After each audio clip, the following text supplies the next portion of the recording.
Hospital Porter's pride and dignity. Stop the New World Order. Welcome to her Panwo TV. And I am actually holding my hand up, but it is just completely vanished. Must get a green screen. That's on my shopping list. So yeah, welcome to this video, which is called Thunderstorm Generator. Now, this is something really that comes by through popular request. Somebody, I can't remember who it was.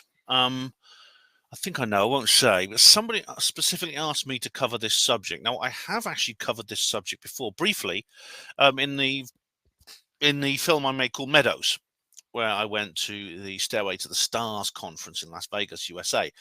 One of the speakers was Randall Carlson, and he talked about it here, and I made some notes in my little Truth Seekers notebook, a gift from Truth Seekers Northeast.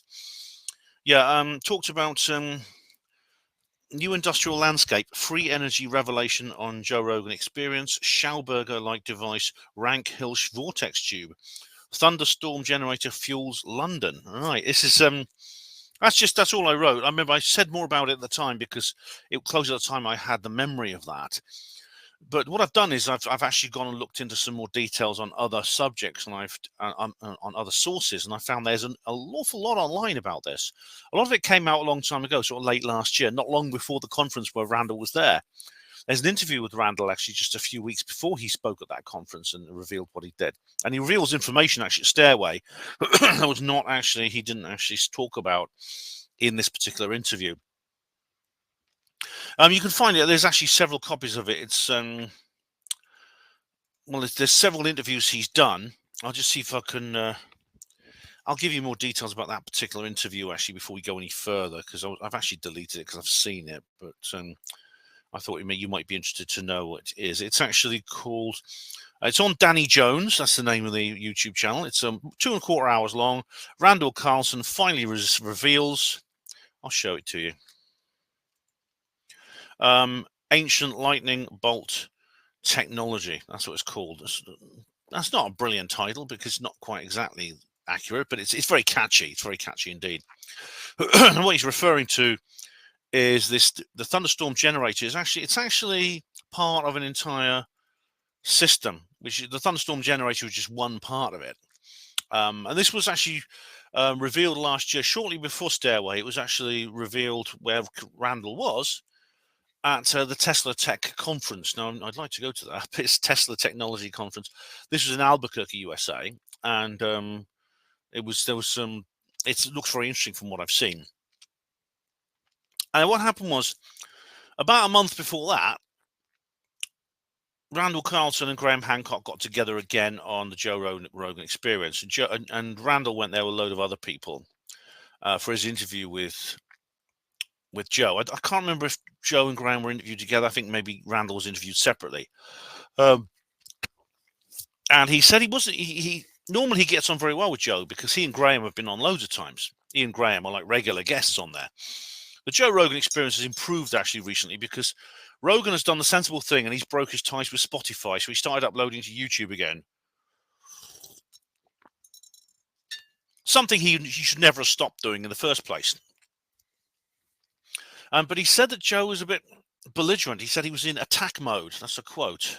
Joe was in attack mode. Every so often he would sort of like calm down, and he would allow Carlson and his friends to. His friend, he was there with Malcolm Bendall, who's the inventor of this device. He would allow Malcolm and Randall Carlson. I was thinking of Tucker Carlson there for a minute. I mustn't get those two mixed up. Yeah, Randall and Malcolm Bendall to talk about the science of what they discovered. But then every so often, Joe would ask a question like, "You sure this isn't a scam?" or something like that. And he would repeat a lot of points which led Randall to think that Joe had been talking to various debunkers. He said there'd been a kind of smear campaign against this invention. Let's face it, that's quite common, isn't it? I mean, you see it all the time in the UFO world, in ghost hunting and things like that. It's very, very common. You get like the noisy negativists, as the late great Stanton T. Friedman used to say. And of course, they're everywhere, and they are dishonest. They make up, they fabricate data and things like that. Randall got the feeling that Joe had been essentially unduly influenced about this. with this. At the end of the interview, Joe said something else that surprised when they were off the air. Joe said to Randall, quite surprised him. He said, Randall, do you mind if I just, I don't want to broadcast this straight away. I want to verify it. And Randall says, yeah, sure. He was confident that Joe would verify what he'd said. But then it turns out Joe didn't even broadcast it. I mean, Joe was interviewed by someone else, or he was in the middle of another interview. And he actually states quite clearly, I won't play the video because, as you know, YouTube have no concept of fair use. But he was in the middle of the video, and this guy said, have you ever changed your mind about anything or feel you've been fooled by anything? And he says, yeah, I was talking to this guy a couple of months ago, a recent guest. And I got the feeling this guy's just fallen for a scam. Now, he doesn't name the person, but it's quite likely that he's talking about, unfortunately, Randall. He thinks Randall's been taken in by a scam. Now, this work that Randall's doing, he's been in consultation with Malcolm Bendall for 7 years, he said. And he believes that what's been discovered essentially is a reinvention. Now, one of the components of this system dates back about a century, and it was when it was invented, there was no real practical use for it, but now there is. But there's lots of other components too. There's something he calls a bubbler, and things like that. Which the bubbler, I'll explain what that is in a minute as best I can. But he then comes across. He talks about this guy called Roland Perry. I had to look this bloke up. Roland Perry. Now, yeah, here we go. I should show you his Wikipedia page because he's an author. Sounds like quite an interesting chap, actually. I'll show you his Wikipedia. Here we go. Roland Perry, Australian author and historian, and he has a writing career in journalism. Excuse me. And he's written fiction. He's written non-fiction. Very interested in the Cambridge spies, as am I. Do you remember my Spies of London video? And here's some of his books. Now, I've read this one called The Shaman. This is quite a recent one, I think. He's written a lot of books about cricket. The definitive biography of Don Bradman. Great Australian cricketers. And there's things about warfare and things like that. There's some military history and things like that. The Best Ashes team, and several others. He's written some fiction. He's written some espionage fiction as well. And according to Randall, this was the guy who's like he's been talking to. This guy, Roland Perry, this Australian, is the one who's been talking. He seems to be taking a big interest in this particular subject. I'll have to look into some more interest. I'll have to look into that with more interest. But Randall did say this guy wrote in a book about oil companies and corruption and things like that. Well, we know all about that, don't we, ladies and gentlemen? Just go to the show. Just go to the description box. You'll see my link to my free energy portal, which I'll put a link to this video in that, because of course there's a huge amount of corruption involved in this particular field, isn't there? Yes. Now, I mean, we're talking about obviously, I'm talking about suppression and things like that. But according to Roland Perry, there was in this book, which he based on a true story. A big oil deposit was found in Tasmania, and the big oil companies wanted it. Randall wouldn't name the company, but it's probably Shell or BP or something like that. And he said, and according to Roland Perry, this technology is being promoted as a way to reduce pollution, not free energy. And this comes up again and again. It's not promoted primarily as a way to create free energy. It is being promoted and marketed as a way to reduce pollution. It does that very well indeed. In fact, there's some videos. I won't show you them, but they're on this channel here. I won't actually show you the videos, obviously, but there's this channel here. There we go. It's called Ballsy Thinking. Yes, and it's about this guy here. This guy. What's his name? Somebody Lush. He goes around interviewing various people, and he's got a series of videos on Malcolm Bendall. This is the Strike Foundation, which is this company that Malcolm has set up. There's several companies. Another one called I'll just one moment. Hang on a sec. Let's get my notes out ready here. I want to get myself factual. There's another one called where was it? Yes, there's one called MSART, MSAART. That's the Australian branch. There's one called Strike Foundation, and so there's an attempt to sort of market all this, which is very brave. I mean, these videos are interesting. Actually, these videos on this channel, ballsy things, are very interesting. There's the interview with even the engineer, like who's designing some of the components, some of the solid metal components. There's some like they're working on different types of metal. They've done it using simple steel, but they're trying to. It's in research and development. They're trying to upgrade the components to a different kind of metal to get better results. He said, I can't believe this. And they do an experiment where they simply analyze how pollution, various kinds of pollution, such as carbon monoxide, is removed from the air, and the oxygen level in the exhaust is better than what is high. You get like 20% oxygen in the exhaust. Now that should be the other way around. This essentially is the exhaust that's coming out of this machine is actually better quality air than what goes in, which is the opposite. For example, a petroleum engine, where what comes out is a huge amount of carbon dioxide, carbon monoxide, unburnt. There's about like maybe 5% oxygen, unburnt oxygen, things like that. This is why it's a lot of people who want to, you know what I mean. You want to sort of bow out with an early exit. I won't say the word. They will inhale car exhaust. Not diesel, I don't think does the same trick, but petrol is toxic, highly toxic, because it contains a lot of carbon monoxide. And so apparently there are some people interested in this. I mean, he mentions car manufacturers are interested in bringing this in as a kind of cheap alternative to a catalytic converter, or maybe a more expensive one or more complicated one. But anyway, there is a secret laboratory. There's several laboratories that are actually testing this. If you go onto YouTube, you can find many people who've replicated this, because Bendall has put all this in the public domain, despite setting up this company, the Strike Foundation. Which he's running. It's a for-profit company.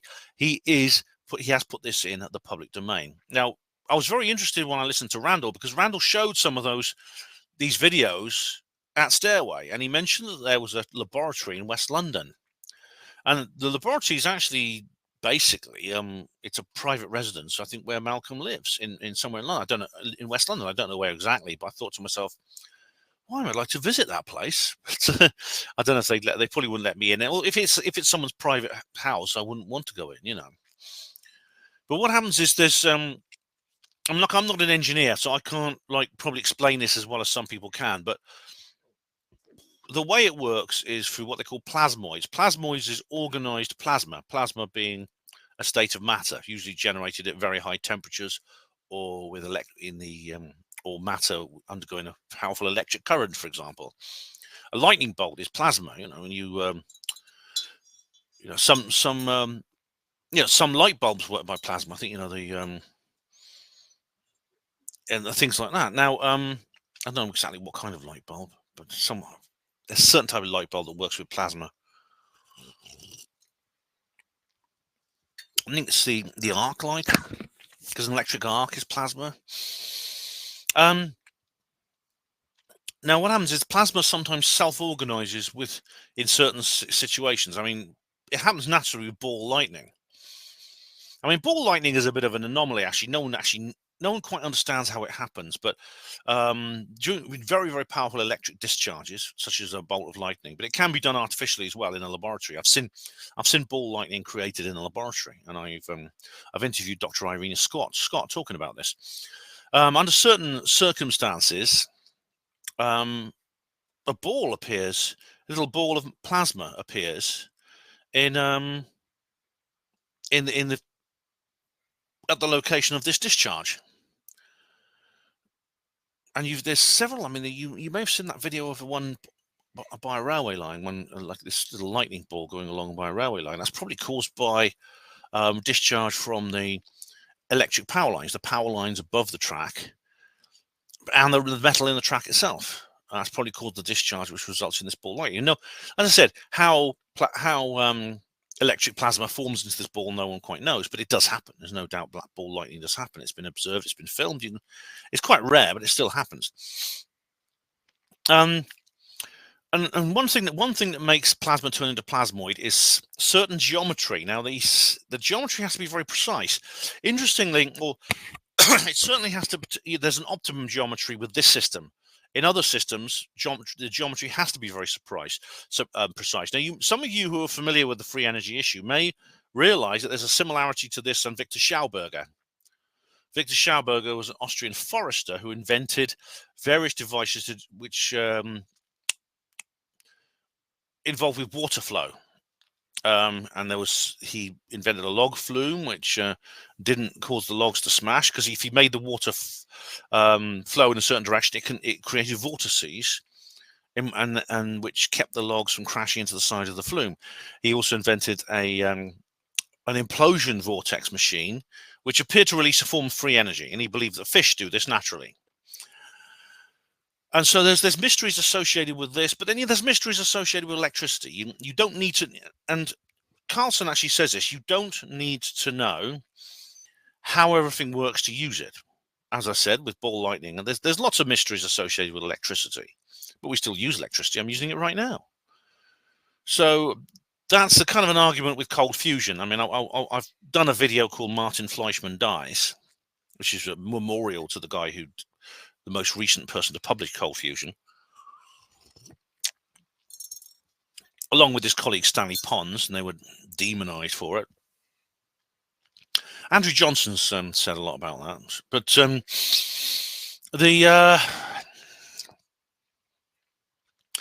the big thing about cold fusion is people said, well, hang on, there's not enough. The neutron emissions aren't right, and things like that, and so we can't do anything to do with this because we don't know how it works. Well, you don't need to know how it works. All you need to know is that this chemistry experiment releases a huge amount of energy. And you can use that. You see, it releases heat. As long as it releases heat, you can run the heat through a boiler. The boiler can turn a turbine, which can turn a dynamo, and you have power. Doesn't matter how it works. As long as it does, that's all you need to know. So what happens is air and water is mixed together in bubbles, and these bubbles are ionized with ultraviolet light. And these bubbles, what you have is a system of alternating vacuum and pressure in a vortex of expansion and contraction. Now, so this mixture is this ionized mixture is subjected to contradictory forces like expansion then contraction, vacuum then pressure, vacuum then pressure. That causes cavitation, and cavitation is a vacuum bubble. You get it in a liquid in which the pressure of expansion causes bubble, not an air bubble, but literally a cavity in the water, a vacuum cavity in the water to occur. When you get that, it fills with vapor because the water boils essentially near on the surface of the bubble. This incidentally causes a lot of problems with shipping. For example, the cavitation. Ship manufacturers are trying to avoid it. They're trying to invent ships' propellers that don't cause cavitation, because firstly they make a lot of noise, which is damaging to wildlife. The whale song and things like that. The various humpback whales that like to sing to each other across the vastness of the ocean.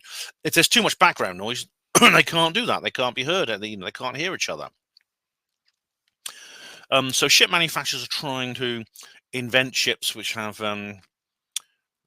propellers which don't do that. Indeed, warships as well, of course, because warships need to be quiet.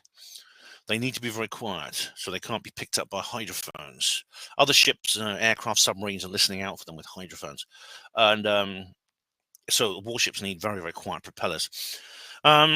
Another thing is cavitation causes the vibration that causes the sound, damages the engine of the ship and damages the propeller shaft and things like that. So this is a big problem for marine engineering, cavitation.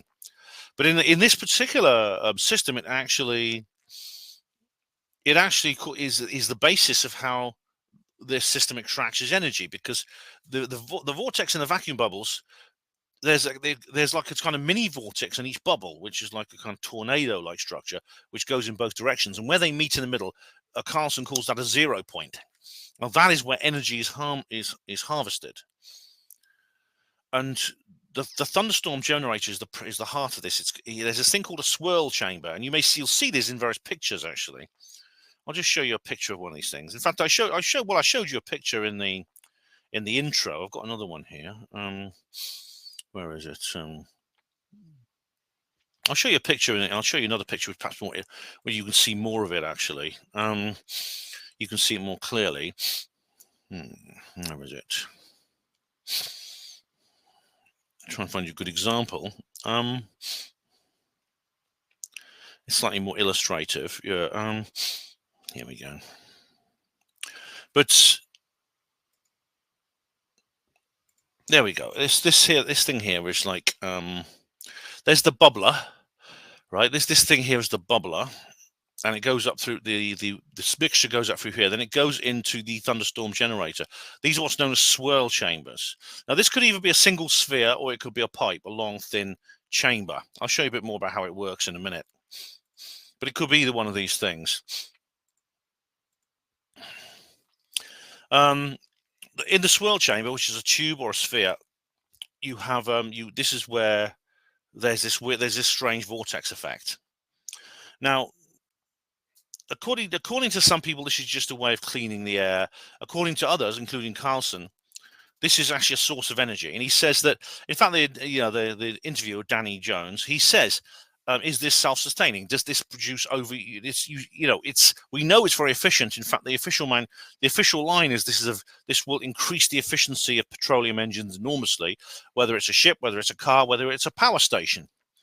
It'll reduce pollution. It'll greatly reduce particulate pollution and carbon monoxide emission, and it'll make that engine much more efficient. But the key point is it over unity?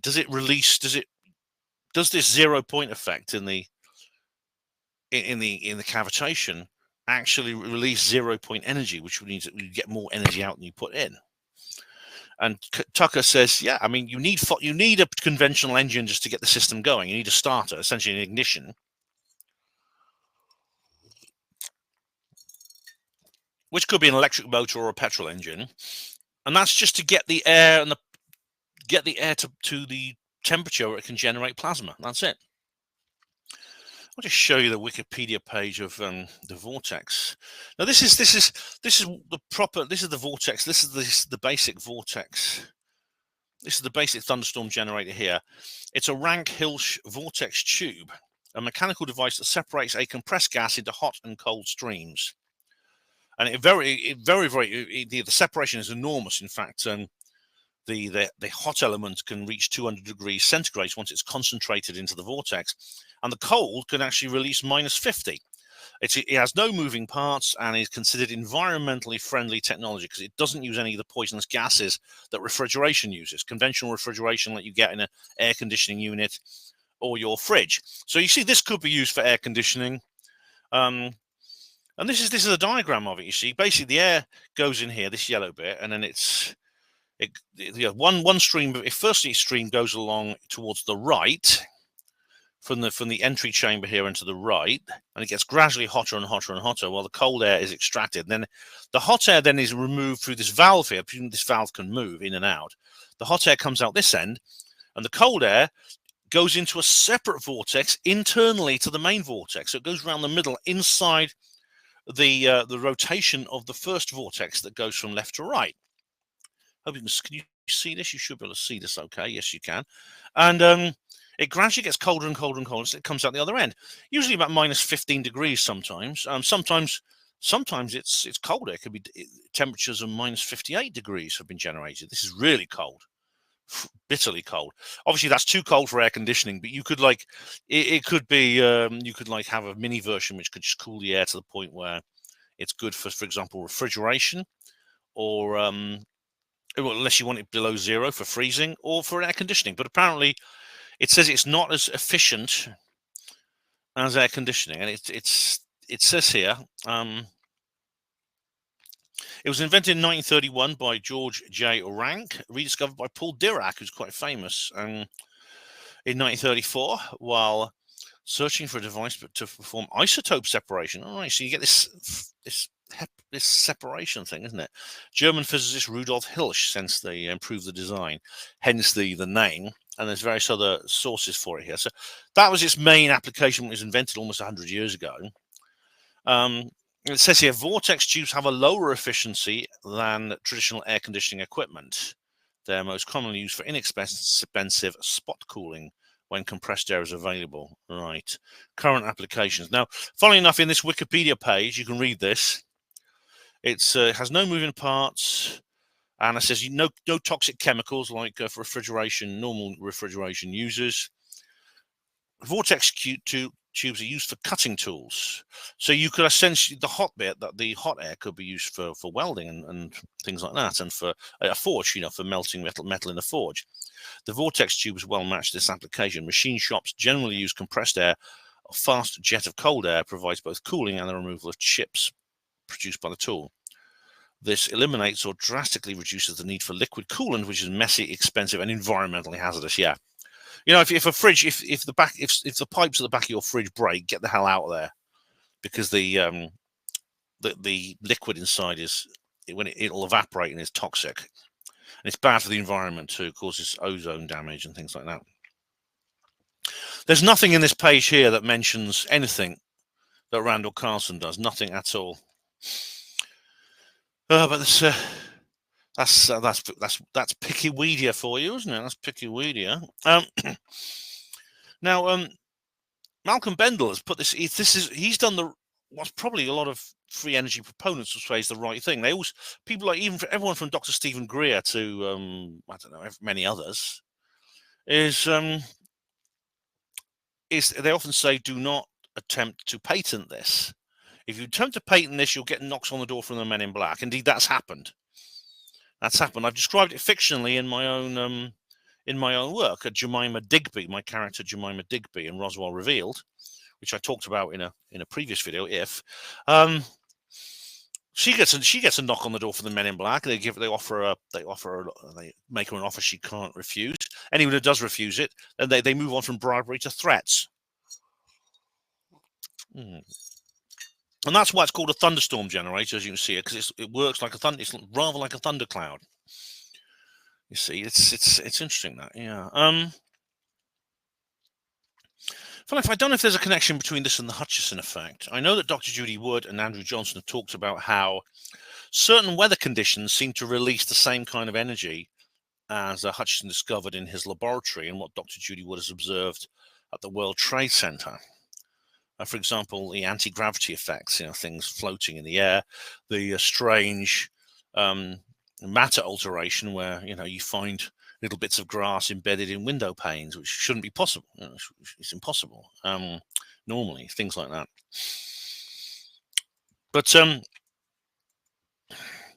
it is in the public way. I'll just show you their page. Now, this is Randall Carlson's website, which is he's got a podcast as well, like me. Everyone's got a podcast these days, haven't they? Squaring the Circle is a good name. A Randall Carlson podcast on Rumble, and there's various things that he does. Yeah, geology tours. He's very interesting guy. Yeah. What's HowTube? All right. But then there's this here. Oh, right. There's randallcarlson.com, Malcolm Bendall lectures. Now, this is interesting. This is where we get onto the issue here. That's Malcolm Bendall. And open source access available at randallcarlson.com. Open source access to the MSART plasmoid technology is announced by Randall Carlson on the Joe Rogan podcast, which it wasn't, which of course he didn't announce because Joe wouldn't play it. Yeah. Buckle up, people. This series is not infotainment. Malcolm Bendall, the conduit for bringing forth clean, sustainable, universal power for our planet, lays it all out. He answers many questions people have about himself and the technology. This video series is open source access to all of Malcolm's work and free. Right. So in that case, I think this is the one situation where I can actually play these videos because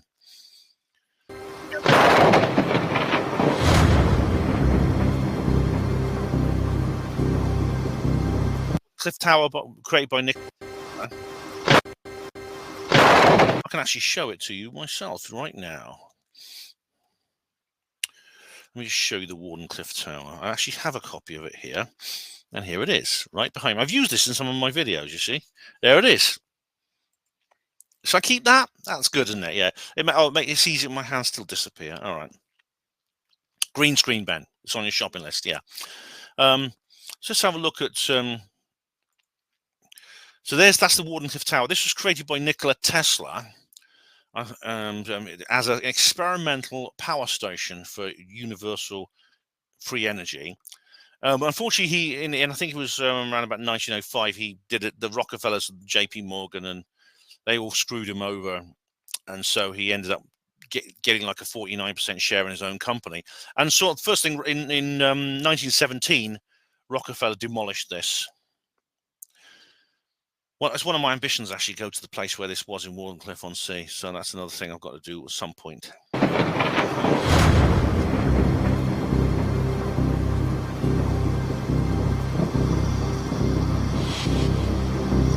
I'm not going to watch all of this. It's just the introduction. There's a lot of these videos here.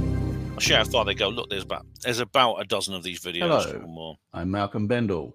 I've come here to give you a full presentation of the overall schematics and theory behind the Thunderstorm Generator and the plasmoid-driven technologies ranging from jet engines to diesel engines, petrol engines, gas engines. I've been working on this project and gathering this information globally, and that's meant that I've had to travel for 20 years out of Australia to find. He lives in England. He lives in England, but he does sound Australian. Now, this is 33 minutes long, and then there's all these others. I mean, you just go here, just go randallcarlson.com/the Malcolm Bendall lectures. These are all free, and it gives you all the details probably you need to know, probably more than you're going to get in this particular video. Okay, and there's this the London Laboratory Films. Like I said, they're on YouTube. You can find them. George Lush. Now, what he did was he interviewed this guy who was manufacturing the sphere, the Thunderstorm Generator sphere. I'm sure I can show you a bit of this. Where is it? Let's have a look here. Yeah. The ad's clear. Yeah, there is some. It's quite. I'll just show you a tiny little bit of this little particular clip, because this is just the. He usually obviously a lot of people come along and need specialist skills and things like that. See, look, that. Let me pause that. That there is, of course, the tube. That's the Thunderstorm tube there attached to a power station. Componentry in their final state, but also that with decades of materials experience. This is the guy, right? Space and aviation. Early days proving. Right. This is the guy. This guy runs. He's a metallurgist, and he runs the forge where they created basically the metallic, the components of the Thunderstorm Generator. Now, as I said, it's a very simple device. It's literally just simply forged metal, which you just shape or you cast or write or wrought. It's either cast or wrought into a particular shape, and then as long as you get the shape just right, that's all you need. That's all you need. But this is expert view, Malcolm Bendall's M-Smart Technology Plasmoid Thunderstorm Generator. Now you can check that out for yourself. Oh, you couldn't see that. Sorry, I'll show it to you now. Here we go. There it is. See, this is the chappie I was talking about. This is the guy. He runs the forge. He's created basically a steel thing. I was just showing it you here. This is this thing I showed you earlier. Okay, this is the. Got a decision to make. Anyway, you saw it. Cream on the left. Second date. Cream on the MSART, then boy, is this a video for you. Better data, like that in the middle of the pipe. See, and then the pipe at the bottom where it goes into the elbow. And this is where they've attached it with decades of materials experience that we're going to, because I find it very interesting, we're absolutely going to be supporting this. There you see, they attach. He's really surprised by everything he's seen. He's really surprised. But that's basically he's involved in the experiment, but he created the metallic components. But I say it's a very simple thing. It's got no moving parts, but you have to get the geometry precise, which is very interesting. And he can't believe it. He's just said, ships could use this, cruise liners, container ships, cars, power stations. And he also describes that when you look into this, you look into these cavitation bubbles, you see flashes of blue light, and in fact, there's an ultraviolet emission coming from that. Now, this reminds me very much of a very interesting. Well, it's interesting. It's very frustrating as well. It's called an experiment. let me. You can watch what I'm doing here. It's called An Experiment to Save the World.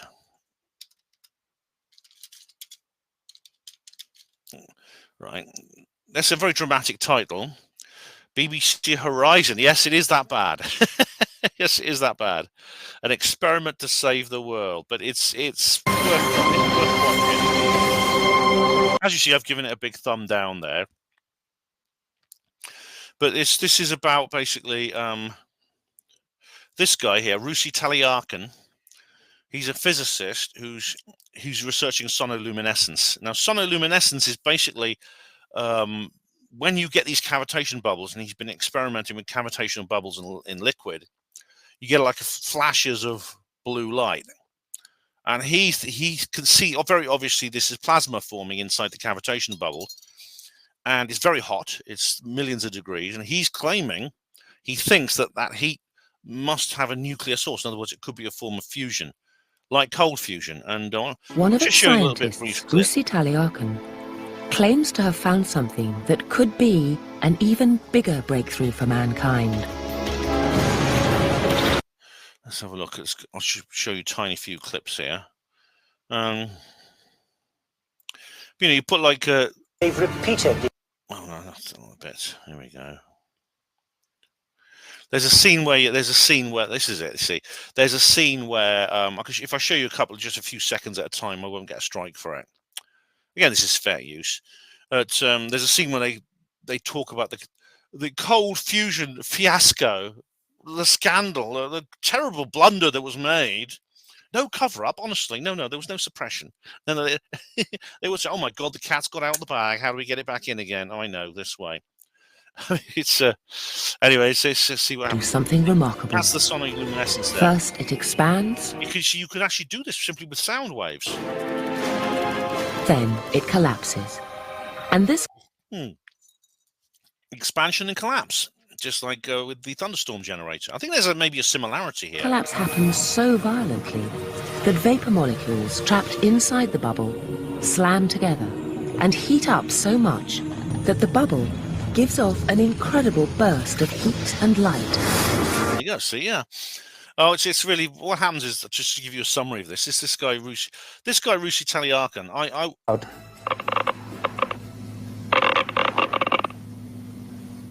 The very first time around, it started clicking. I would call this guy a hero. That was extremely exciting. I call this guy a hero, and he's been treated like dirt. His name's been dragged through the shit. It really has, including on this program. And they even portray him as a kind of very sort of stubborn, curmudgeonly kind of like stick in the mud. And he should have had nothing to do with this bloody program. It's awful. What happens is,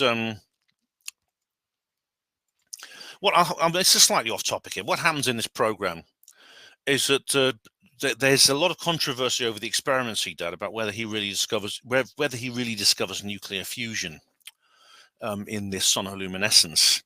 And there's lots of to-ing and froing. New experiments are done, peer review, etc., etc. The skeptics get involved, and Talyakan keeps trying to up his game and things like that. And he keeps getting these papers published and things like that. And then eventually, the BBC decides to step in and find out once and for all if it's true or not. Because thank goodness we got the BBC to tell us. Thank goodness that we have the BBC to clear up the controversy once and for all. What happens is they get this team of scientists at the end of the last part of the program. And so we have to get this team of scientists together to repeat the experiment. Russi Talyakan refuses to take part, and there's a long silence where they film him for I would. See, this is the bit where they make him out to be he's just stubborn. He won't work with his team because he doesn't like them. Would, but I've got to be comfortable with that particular group. Why is that? Because it's not just science. It's just science. I will not answer that question. I'm not going to answer it. See, this is how they demonize people. And then, so what happens at the end is, it's all about. This is when the meeting gets to. This is the post-experimental meeting, and they do their run through. And what they're trying to find is the key is neutron detection. This is the key thing. Oh, you can't see it. Anyway, you didn't need to see the last bit. It was just Rusi talking, being basically sitting there going, "Oh, I'm not answering that question." You see, so all you needed really was to hear that. But anyway, this bit you do need to see. So this is why I keep checking to see if you can see things, because I sometimes don't show you things when I should, and I do when I shouldn't. Things like that. But there's porn tabs shut. Yes, they are. All right. So this is where the team gets together at the end, and the key thing is, did they detect any neutrons coming from the blue light at the very moment when they needed to? You see, the only reason I'm showing you this is it's an example of propaganda and suppression. So let's watch this. A few weeks later, our team came together to discuss the results. Expect them both to see were the bubbles. Are the bubbles reasonably similar, or can we say there are a few differences? They're the same. They're the same. As far as we can tell. As far as we can tell. Okay. And then we've got the sonoluminescence. So these are the flashes of light. We know that Russi saw them. How about Seth? Did he get that too? Yes, he saw as well. So there's a load of energy being produced. It was clear that our experiment successfully produced bubbles that gave off flashes of light. When you get the flash of light, that's exactly the same time that you expect the neutron to be produced. Yes, if the neutron is coming from fusion, you'd expect to see it at the same time as the flash of light. But okay, now you get this is the next this bit I'm about to show you now. Watch it very carefully. then it came down to the biggest question of all. Just how many neutrons did Seth Putterman record in his neutron detectors in the exact same billionth of a second as flashes of light? And how about Seth? Suspense. Dramatic music. Drum roll. None above the background. None. None at all. Oh, wow. Talk about, I mean, that's sweet, isn't it? That really is. I mean, talk about false suspense. Did he actually capture the neutrons from the flashlight? Did they at the very moment that they were none above the no extra neutrons at all. But you see, that is the most I think rather corny, cringeworthy, and dishonest sort of faux suspense imaginable. And it didn't. I just laughed at this when I first saw it, because if they had detected neutrons coming from that flash of blue light, if they had, what would have happened? I knew from the very, very moment I started watching it, that program would never have been produced. And I said so in the comments section as well. And I got some feedback. I got some pushback from skeptics. Let's just see now what happened to Rusi. What happened to this guy? This guy should be a hero. He should get a Nobel Prize. Here we go. What happened to Rusi? Rusi Taliakan, nuclear engineer, had been a faculty member of the Department of Nuclear Engineering at Purdue University. And then it says prior to that, various things. It gives him his little CV here. In 2008, he was judged guilty of research misconduct for falsification of Research Review Board, on the Research Review Board. If you believe that, ladies and gentlemen, then I have some beachfront property in Birmingham you might be interested in. That's David Icke made up that joke, by the way, as you probably know. And so that's a kind of aside, but that's an aside, but it's an example of what we're dealing with here. All right, the suppression, the power of the oil companies and the government, and want to keep this private for reasons I've talked about many, many times. Is Alan back? I can hear Alan moving around up there, and of course the way they use the media to do that in very, very crafty ways. So anyway, this is carrying on, this experiment, this test, this project which Malcolm Bendall has started is being worked on by these companies in Australia, in Britain, around the world. Many, many independent researchers have built prototypes, their own prototypes, because Bendall has not patented this. Like I said, he's done the right thing according to Dr. Stephen Greer and many others. He didn't patent it. He's put it into the public domain. If you want to go and build one, if you have the skills and the education and knowledge to build one of these things, you can build it. If you're an engineer and you know how to build these things, go and build one. It's all on Randall's website. Hey, Liberace's back. Everyone was asking about him, weren't they? Yeah, and also you can, and the thing about it is, like, it's ironic with Greer that you know, if you remember that Seas thing, he used to have his own breakthrough energy organization. Never have. Well, I think that's shut down now. But I will say, don't have anything to do with that, because I don't think Greer can be trusted, quite frankly. So we have something we know massively increases the efficiency of petroleum engines. We know that it has a depollution effect, anti-pollution effect. It can clean the air. It's been described as cars driving along the road would be like trees, you know, cleaning the air. Is it over unity or not? That's what the experiments at the moment are trying to prove.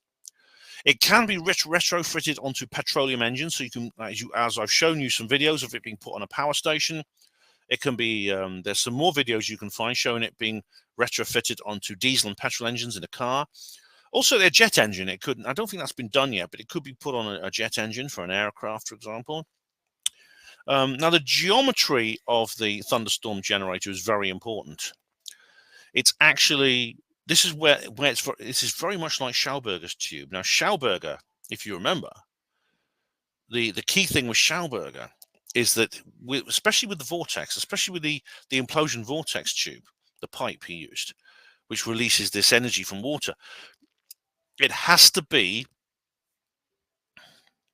at exactly, not the water has to be exactly the right temperature, but the geometry of the tube has to be very precisely, so that it has to be forged very precisely, this metal tube, or whatever material you're making this tube out of.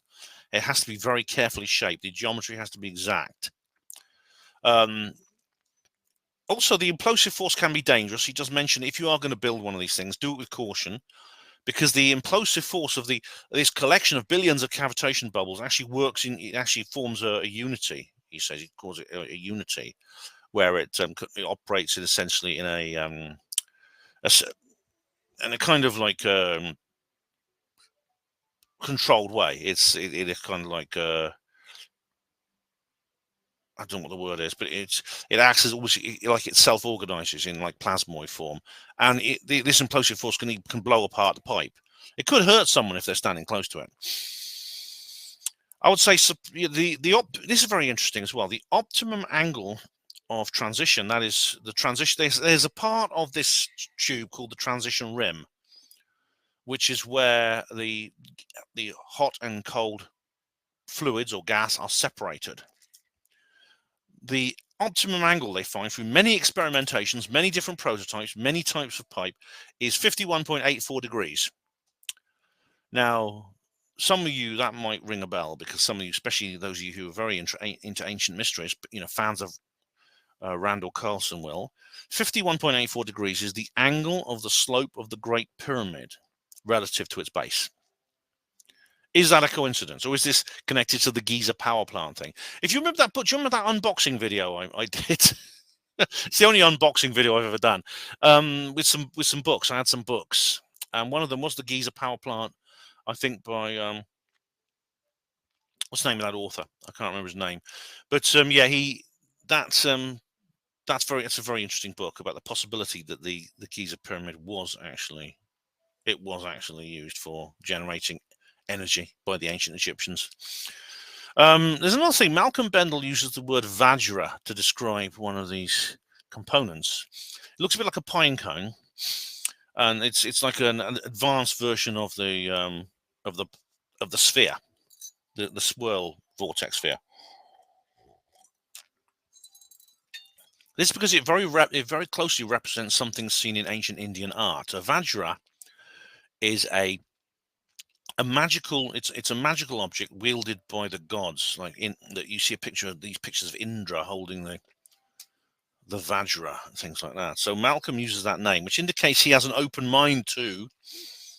I think he has quite an open mind to this particular subject. I think he does.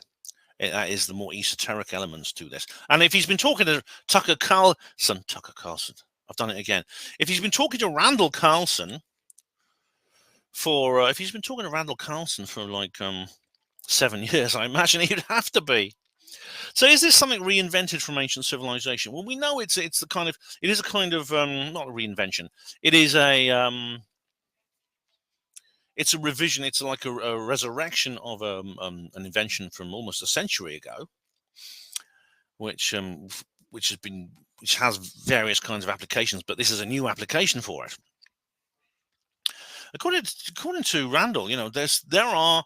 I mean, we often hear this. Well, this company is interested in and this country has expressed an issue to have. It has expressed a desire to have these fitted to their power stations and things like that. India is mentioned. Now, for those of you who are familiar with my free energy work, you'll know that this is not the first time India has mentioned that they are interested in free energy. Let me just see if I can get you some more details here. But I did write an article some time ago, which I'll show you, and I won't read out, but it'll give you a bit of background. I won't put a link in the description box. There's no need for that. But it'll give you a bit of background to what I'm talking about here. Here we go. Here we go. Right, here we go. Free energy in India and Shetland. And it basically talks about the reactionless AC synchronous generator. That's another thing. And basically, if you read through this, it's about how someone high up in India's energy ministry is interested in using this. However, that was like back in 2015. That's Nikola Tesla there in his name in Hindi. And there's this article that says India won't suppress Tiwari's free energy generator. Well, I haven't heard anything more about that. I haven't heard anything more about it. But you can look at you might find that article interesting. You might find it interesting. Because, of course, Tucker understands this, and I'm sure Malcolm Bendall does as well. We are going to experience suppression here. There is going to be a backlash. There are reactionaries within this institution who you could expect to take action against this. Absolutely. But, I mean, who knows? I mean, at the moment, no one knows exactly what the restrictions are on this device, whether if it creates over unity. It has been suggested this could be used to power spacecraft and submarines. That's another suggestion. But right now, we don't know for certain. I mean, even Randall says that he's kind of like uncertain about where this is going to lead, and he doesn't know everything there is to know about it. But I recommend watching Malcolm and Bendall's lectures, downloading them, sharing them. I'm going to do that. I mean, obviously there's quite a lot there, but I'll go through it. I'll go through some more of the videos on YouTube as well, and you could do the same. And hopefully there'll be an update soon, because all this was this was 7 or 8 months ago. So hopefully we'll hear more about this very soon. If so, I will do an update about this. I'll do an update. And actually, if you're interested in finding out more, you can. For example, this is something called the Cosmic Summit. Now, I think this is online because I can't find like a venue for this. I think it's just like an online thing. You got Plasmoid Pass, Taurid Pass, Megafauna Pass, Anunnaki Pass. Yeah, so you get all these things anyway. But it's called Cosmic Summit 2024. And there's all these people here. Luke Cavans, don't know him. Robert Schock, Jana James, don't know her. Randall Carlson, Hugh Newman, Scott Walter, don't know him. Praveen Mohan, don't know him. Ben Van Kerkwijk, don't know him. 72-hour demonstration lecture testing special. And look, is Tesla back? Has the nature-based technology of the ancient returns? Come and see for yourself and record. Come and see and record for yourself. All right, and here he is. Thunderstorm Generator and Professor Malcolm Bendall. Yes, he's going to be on. That's good. It took the internet by storm. Now the plasmoid-enabled ball lightning-based cold fusion. Was it cold fusion? That's something we're going to talk about in a minute. Thunderstorm Generator will be demonstrated with a capital D. Tested, all capitals, lectured and discussed with the public in person at the Cosmic 2024 carbon dioxide, carbon monoxide, and other pollutants in the exhaust of an internal combustion engine are claimed to be transmuted to clean, healthy atmospheric oxygen. Yeah, I don't know how that works, because of course, if it's removing pollution, where does the pollution go? Does it sort of slip out in a little tray at the side in a big solid black lump or something? And Unplugged, Ask Me Anything. 2 independent investigators. Cold fusion researcher Mr. Rob Greenyer of YouTube's Martin Fleischmann Memorial Project and Australian mathematician Mr. Jordan Collin of Alchemical Science. I'm familiar with those YouTube channels. Are being flown into lecture on their physical, mathematic, and spiritual interpretation of what's going on. I'm glad they include spiritual. Professor Bendall intends to reveal all the information he shared on the unpublished 2023 Joe Rogan podcast. Honestly, Joe, for goodness sake, just bloody post it, because you're going to get ribbed forever unless you post it. The astonishing, but before its time, no show Joe show. When it's the first appearance of Bendall 2024, along with the functioning machines and independent analysis. See for yourself. They don't want you to know. Record it for yourself. Ask questions. Bendall will be on hand. Here's some pictures. Now, that's a YouTube video. I've seen that. And here's another. You see, there's another part of the machine. And this is I think that might be the diagram I showed you earlier. But it's on the June the 14th. Unfortunately, it clashes with the Basis project, but hopefully there'll be a recording. I come across this forum, the LNER forum. LNER is like railways, so it's nothing to do with that. This is Low Energy Nuclear Research Forum. Now, there's a page here about it. The Thunderstorm reactor as another potentially easy to replicate and very useful, possibly LNER device. So this is this thread here where it talks about this. Basically, they talk about this. This is the question. I mean, is it just another way of generating like cold fusion? We know that it has a sonoluminescent effect, as I explained, but is it just another? Is it something separate from cold fusion, or is it something that's just another? It's another preparation for the same reaction. What's known as what was originally called the anomalous heat effect, because this wasn't invented by Martin Fleischmann and Stanley Pons. It was first observed in 1927, and it was called the anomalous heat effect. Is this just another mechanism for obtaining the same reaction, or is this a different reaction? I don't know, but that's one of the things we can talk about. Anyway,